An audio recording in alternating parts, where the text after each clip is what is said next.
Yes, today we're going to talk about quadratic equations. Okay, we get an equation here because of the equal sign. That's why we call get equations. That's the equal sign over here. And we call this quadratic is because of that little 2 you see there on top of the variable. In this case, this is p. It can be any other letter. As long as you get that little 2 up here, you call that quadratic. And once you factor this out, because they want you to solve this by factoring, so when this is solved, once we're going to solve, and this will help us to understand what we need to do here. When this is solved here, we're going to find a way to give the value of p. We're going to get 2p here because of that little square. We're going to get 2. You see that 2 here? We're going to get the value, 2 values for p. That's what we're going to do right now. So they want us to do this to solve by factoring. Whenever you get an equations like this, and the coefficient in front of p squared is 1, one of the method to factor, you just give yourself 2 sets of parentheses. You follow that. This is equals 0. Okay, and the next step, you get p squared here. You need to get 1p here and 1p there, because p times p is p squared. We're done for the p. Now let's go and take care of these numbers here. So you take this sign, you bring it here. This is plus, and you need another sign over here. And to get the other side over here, you take this sign and you multiply by that sign. You see that? This is plus times plus is plus. All right. And now you need 2 numbers. You need that 70 here. That 70, you place it right here. And with that 70, you need 2 factors. When you multiply them, you're going to get 70, but when you add them up, you get 17. You should think about that in your mind for you to see it. Some of you may have seen what's going to be those factors, but others may not even see that. But we know 70 has a lot of factors, but one of them is 10 and 7. So 7 times 10 is 70. So 7 plus 10 is 17. So basically, this is the 7 and 10 we're going to use. But for those of you who may say, oh, I don't understand that. So you know how you're going to do it. You're going to get a bunch of factors here. Only one will be the winning factor. Only one. That's what's going to happen here. And you're going to tell me, okay, this is going to be equal to 7 and 10, because 7 plus 10 is equal to 17 here. This is 17. That's what you want. So you would put a 7 here and 10 there.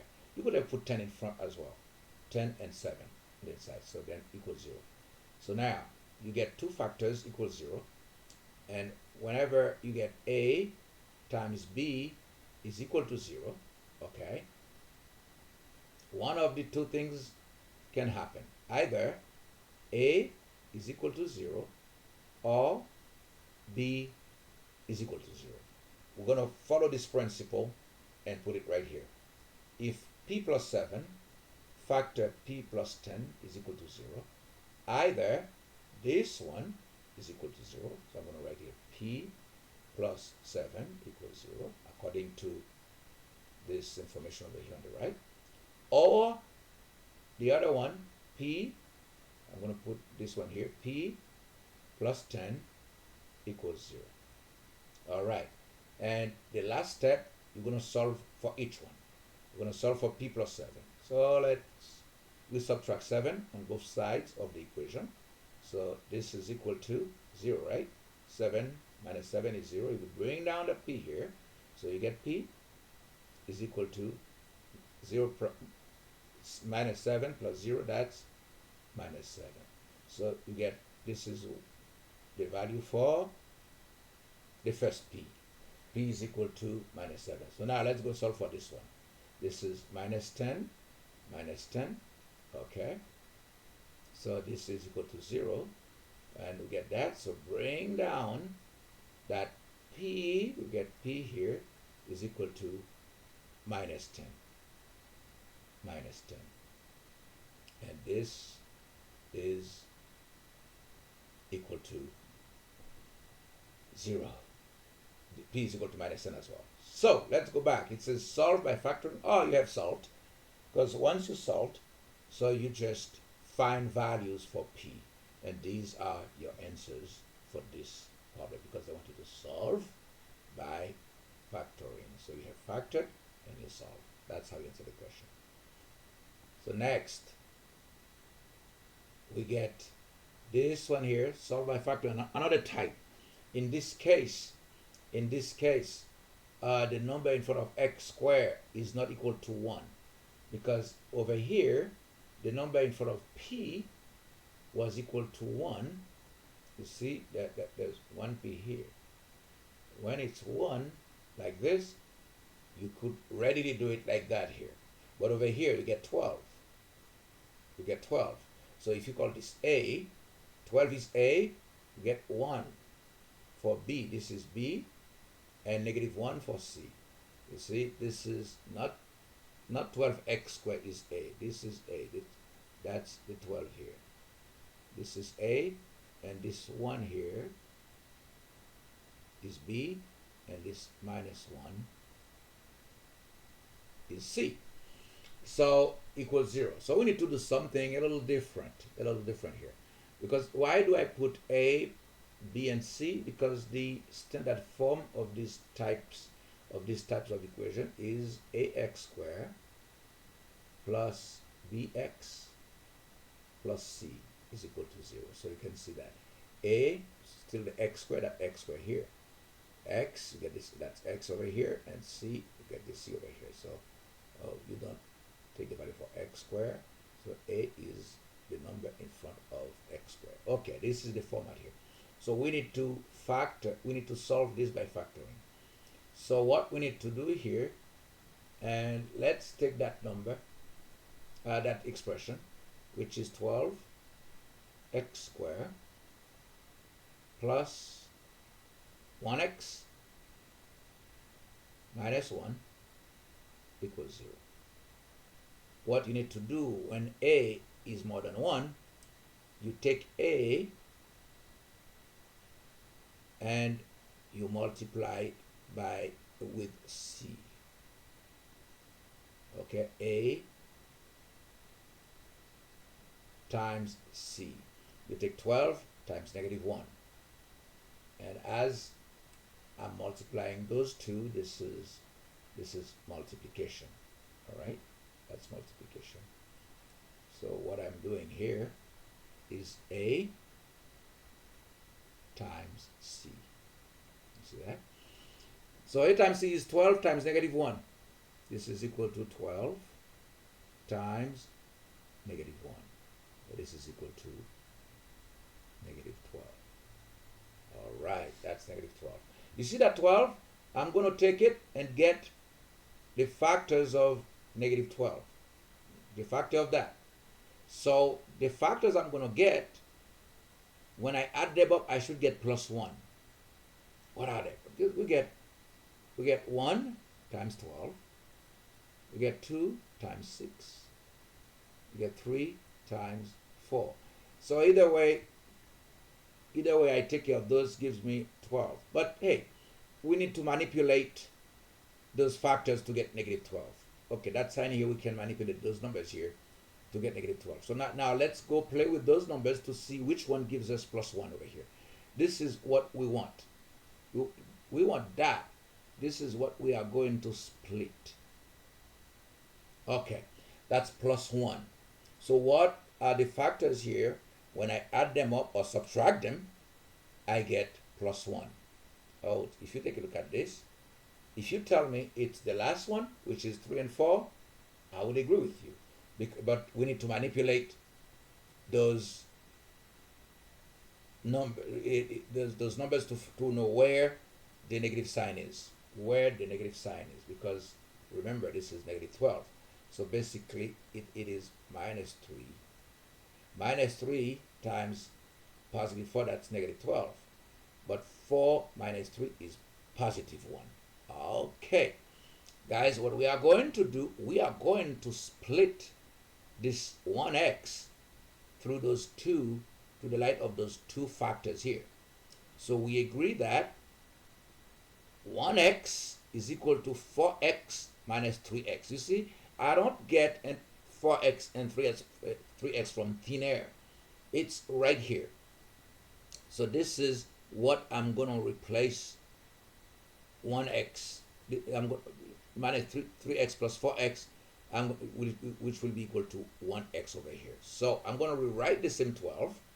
I have in front, I don't do anything with it because I'm trying to piggyback on what you've already learned. We're going to use grouping to solve this equation, okay? I'm going to write here 12x squared. You rewrite this one. And that minus 1, I'm going to leave it here too because I won't touch that, equals 0. So I am going to decompose that 1x here with using those two factors. And we agreed that let me get this one here, plus 1x is equal to 4x minus 3x.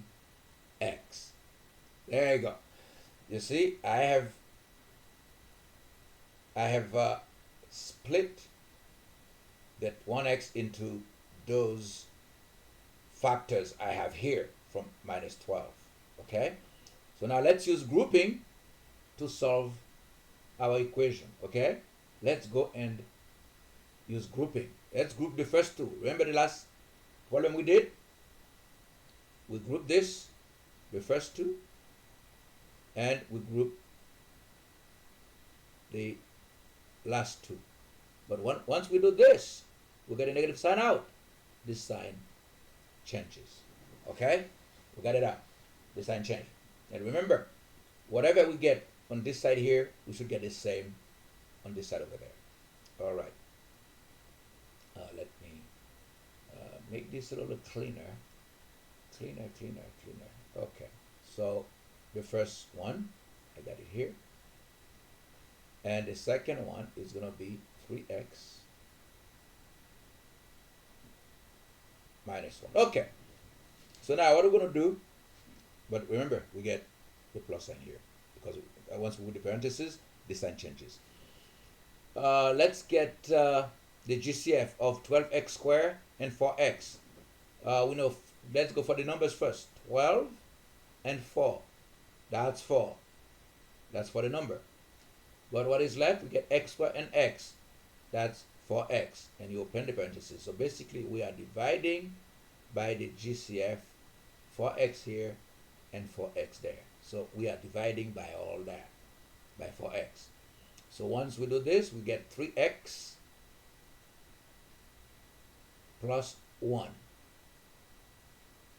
And remember, whatever I have here, I should get the same there. The same. Minus 3x plus 1. But what is the common factor? Remember, if I get 3 here, what are the factors of 3? It's going to be 1 and 3, because 1 is a factor. So what is the factors of 3x plus 1? It's going to be, what is the factor of 3x plus 1? Oh, it's going to be 1, and the other one is 3x plus 1. So you see that one here? I'm going to, since I don't see it there, I'm going to put that one over here because I will need that one. I will need that one. So once I put that factor out, and I'm left with the same 3x plus 1 equals 0. So you see that? So this should be the same as that. It should be the same. So that I can, because this is my new GCF, I can factor this new GCF out. So let me factor this new GCF out, which is 3x plus 1 I close my parentheses here. So once I put this out, so it's like I'm dividing both of them by 3x plus 1, 3x plus 1. So if I divide this one by 3x plus 1, I get nothing left here when I put this one out. I divide this by 3x plus 1, I get nothing when I put this one out. So what is left here? Basically, this one is gone. And since this one is gone, I get that one is gone as well because it's here. So I am left with 4x minus 1 equals 0. See, I am solving. So we brought it to the first one we saw earlier. So we get 2 factors equals 0. So what you do, each one will be equal to 0. So let me take this one first. So 3x plus 1 equals 0. That's the first one. And 4x minus 1 equals 0. So what you do, and you solve for each one of them. All right, let's go and finish that here. Finish that here. Let's go and work for the first one. So 3x plus 1 equals 0. So get minus 1 minus 1. So this is equal to, so this is gone. So we get 3x is equal to minus 1. So you divide by 3, divide by 3. So x is equal to negative 1/3. Oh, it's been a while since we've been doing this, but at least we get the answer. That's for the first one, negative 1/3. Negative 1/3. All right. Okay, let's take care of the second one because we get the second one, which is that one. So let's go back up here, guys, to finish that. So we get 4x minus 1 equals 0. All right. So what we need to do, plus 1 on both sides of the equation, right? Plus 1. So this is equal to 0. And this one is equal to 1 over here. So we get 4x is equal to 1. So we divide both by 4. Divide by 4. Divide this one by 4. Okay? So what you have here, so this is equal to, so we get x is equal to 1/4. X is equal to 1/4. And since we get that is equal to 1/4, and let's make sure that we make sense out of our solution here. So x is equal to 1/4.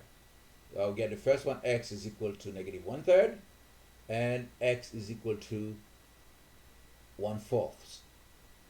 This is 1/4. So basically, this is the end of it. You have solved quadratic equations using factoring or by factoring. You get 2. We just finished 2 problems, and I hope you understand, guys. I'll see you in the next video. Don't forget to subscribe and comment. See you soon. Bye-bye.